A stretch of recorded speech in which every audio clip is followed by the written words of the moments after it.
After an abundant monsoon, Bharatpur's brimming ponds and lakes have turned into a sanctuary for birds. As the breeding season begins, partly submerged trees transform into bird breeding colonies.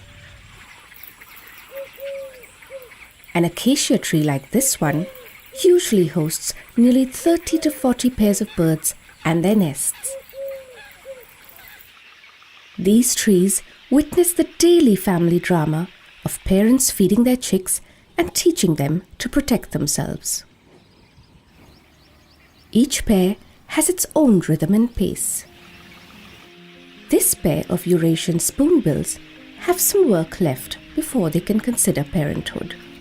Their nest is still under construction. A strong nest means a safe abode for the chicks, and the spoonbill pair is doing all they can to make it happen. Soon, they will be ready to lay eggs.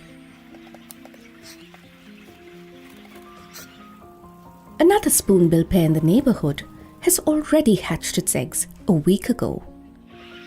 Now the young ones need a constant supply of food. The parents take turns to bring food while the other guards the nest. During the next 6 weeks, these spoonbill chicks will grow in size and strength and learn how to fly. For spoonbills, raising a healthy family depends on the success of the monsoon. Thriving freshwater ponds and lakes ensure a ready supply of fish, a staple for the growing chicks. But in Bharatpur, the monsoon has become increasingly erratic and droughts are frequent. Falling water levels directly impact breeding colonies like these that cannot survive without fresh water.